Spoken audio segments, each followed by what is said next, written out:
Assalamualaikum warahmatullahi wabarakatuh. Bertemu lagi dalam pembelajaran PAIBP kelas 9 bab 2 mengenai meyakini hari akhir dan mengakhiri kebiasaan buruk bersama Ibu Siti Rohmah Kurniasi SPD. Selamat menyimak dan menyaksikan.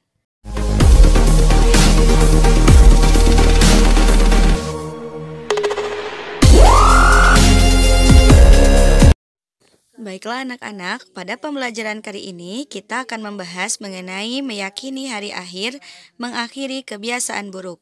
Yang akan kita bahas kali ini, kita akan mencari tahu mengenai pembagian dari atau macam-macam dari hari kiamat, yaitu kita akan membahas mengenai pengertian kiamat sugro, pengertian kiamat kubro, dan kita akan membahas mengenai hari yang terjadi setelah terjadinya kiamat, mulai dari yaumul barzah, yaumul ba'as, yaumul hasyir, yaumul bijan, sampai nanti penentuan masuk surga atau ke neraka. Setelah kalian mempelajari materi ini, diharapkan kalian bisa memiliki sifat mulia, mawas diri, menjauhi perbuatan buruk, dan senantiasa melakukan perbuatan yang baik. Anak-anak, mari kita renungkan terlebih dahulu. Pernahkah kalian melihat orang yang sedang menanam buah mangga? Apa tujuan mereka menanam buah mangga? Tujuannya tiada lain adalah agar suatu hari mereka bisa memanen buah mangga tersebut. Begitu pula dengan orang lain yang sedang menanam tanaman jagung. Tentu mereka juga sama, berharap mendapat nanti suatu hari nanti menuai pohon jagung tersebut. Nah, begitu pula dengan kehidupan kita di dunia. Kita senantiasa dituntut untuk menanam kebaikan agar kebaikan tersebut bisa kita petik kelak di hari akhirat. Anak-anakku, perlu kalian ketahui bahwa kita hidup di dunia ini hanyalah sementara. Kita di dunia diibaratkan hanya sedang menanam saja, menanam agar nanti hasilnya bisa kita tuai di akhirat. Jadi, setiap kebaikan yang kita lakukan pasti akan menuai kebaikan pula yang bisa menghantarkan kita ke surga. Begitu pula sebaiknya, bila kita berbuat kejelekan, maka kelak kita akan merasakan pedihnya api neraka. Anak-anak, perlu kalian ketahui bahwa dunia ini tidak akan selamanya.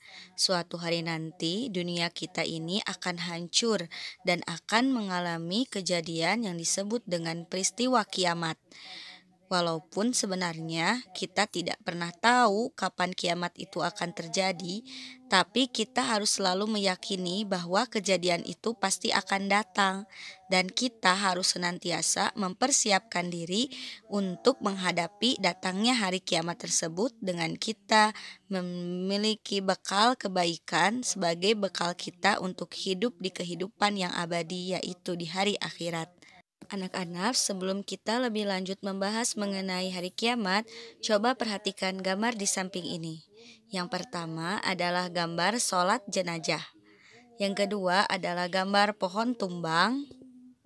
Yang ketiga adalah gambar dari gunung meletus. Anak, kira-kira ketiga kejadian tersebut termasuk ke dalam kiamat apa saja ya? Apakah kiamat sugro atau kiamat kubro? Nah, untuk menjawab pertanyaan tersebut, mari simak pemaparan Ibu dalam materi kali ini. Anak-anak, yang akan kita bahas sekarang adalah mengenai pengertian iman kepada hari akhir. Beriman kepada hari akhir merupakan rukun iman yang kelima. Kita harus percaya dan yakin bahwa hari akhir itu pasti akan datang, dan kelak manusia akan dibangkitkan kembali dari kubur untuk menerima pengadilan Allah. Ini sesuai dengan firman Allah dalam Quran surat Al-Hajj ayat 7, yaitu A'udzubillahi minasyaitonirrajim wa anna as-sa'ata atiyatul la raiba fiha wa anna allaha yab'asu man fil qubur, yang artinya, dan sungguh pada hari kiamat itu pasti datang, tidak ada keraguan padanya, dan sungguh Allah akan membangkitkan siapapun yang ada di dalam kubur. Iman kepada hari akhir berarti kita meyakini bahwa seluruh alam termasuk dunia dan seisinya akan mengalami kehancuran yang ditandai dengan tiupan dari trompet malaikat Israfil. Anak-anak, sekarang kita akan bahas pembagian hari kiamat. Hari kiamat itu terbagi menjadi dua macam. Ada kiamat kubro dan ada kiamat sugro. Mari simak penjelasannya. Bahas pengertian dari kiamat sugro dan kiamat kubro. Kiamat sugro adalah kiamat kecil, yaitu terjadinya kematian yang menimpa sebagian umat manusia. Misalnya kematian yang terjadi karena sakit, kecelakaan, karena musibah tsunami, banjir, bandang, ataupun tanah longsor. Nah, itu disebut kiamat sugro karena hanya mematikan sebagian manusia saja, tidak seluruh umat manusia. Sedangkan kiamat kubro adalah kiamat besar, yaitu terjadinya kematian dan kehancuran yang menimpa seluruh alam semesta. Dunia menjadi porak-poranda, rusak, dan hancur. Kehidupan manusia akan berganti dengan alam baru, yakni alam akhirat. Kiamat kubro ini dialami oleh seluruh makhluk hidup di jagat raya tanpa terkecuali. Kejadian ini terjadi secara menyeluruh sehingga dapat dibayangkan kan oleh kita semua bagaimana suasana saat itu sangat mencekam dan luar biasa dahsyatnya. Jika kita sudah dikehendaki Allah Sang Pencipta, maka tidak ada yang bisa menghalangi kekuasaan dan kebesarannya. Dan pasti kejadian kubro akan terjadi walaupun tidak ada seorang pun yang tahu, termasuk Nabi Muhammad, mengenai kapan waktu akan terjadinya kiamat kubro. Kejadian hari kiamat diterangkan Allah dalam surat Al-Quran, salah satunya dalam surat Al-Qari'ah.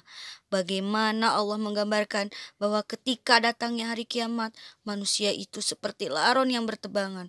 Mereka pergi ke sana kemari tanpa tahu arah dan tujuan. Tujuan mereka hanya ingin bisa membebaskan diri mereka.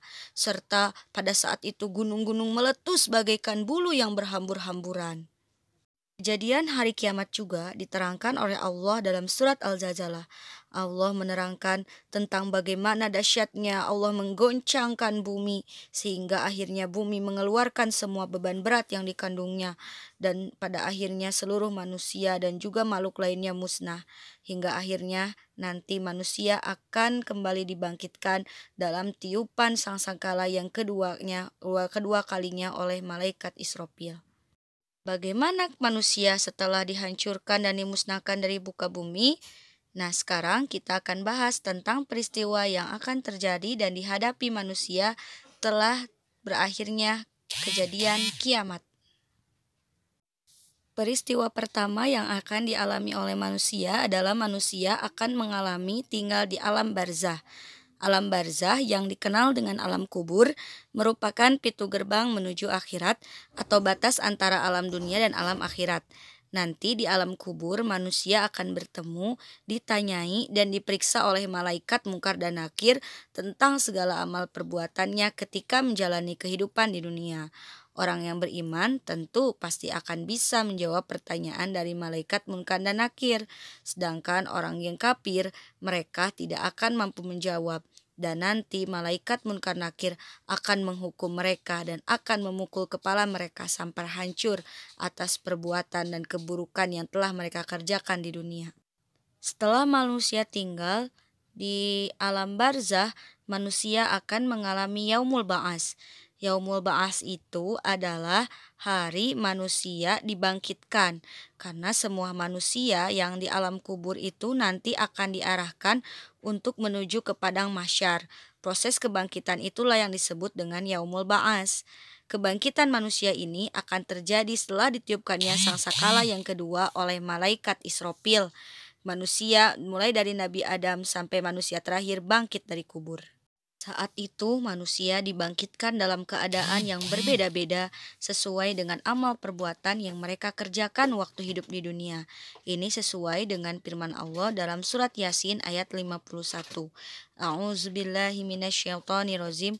Wa nufikha fis-suri fa idza hum minal ajdathi ila rabbihim yansilun.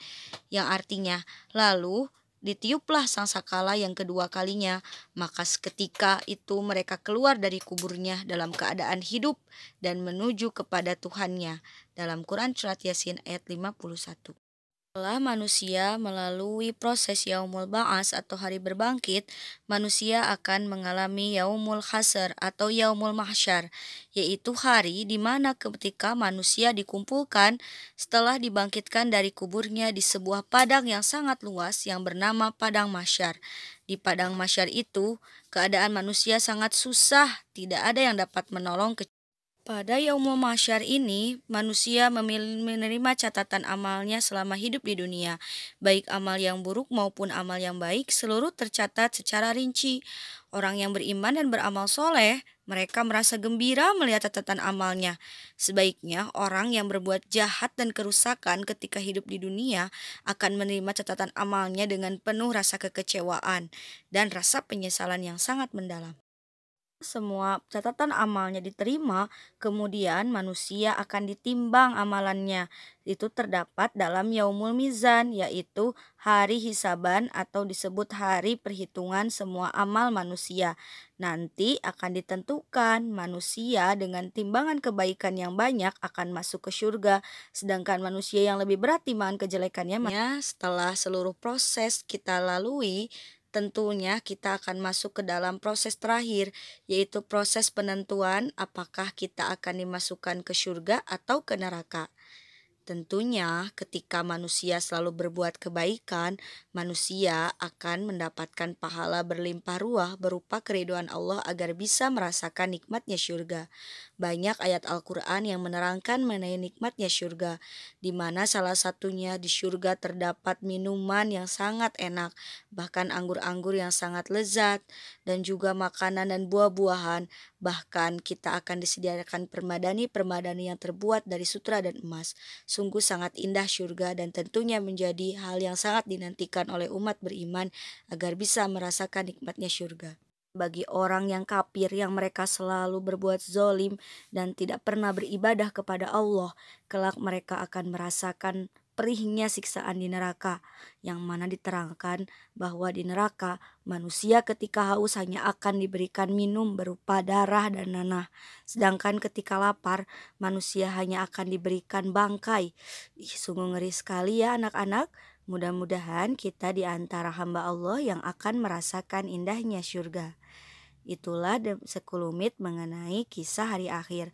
Mudah-mudahan setelah kalian membahas dan memahami mengenai iman kepada hari akhir ini bisa menambah keimanan kalian kepada Allah Subhanahu wa taala dan tentunya bisa menjadikan kalian sosok yang senantiasa lebih semangat dalam berbuat kebaikan sebagai bekal untuk meniti kehidupan yang abadi yaitu di akhirat. Baiklah anak-anak, untuk pembelajaran materi PAIBP pada kesempatan kali ini kita cukupkan sekian. Semoga ada manfaatnya dan Ibu ucapkan wassalamualaikum warahmatullahi wabarakatuh.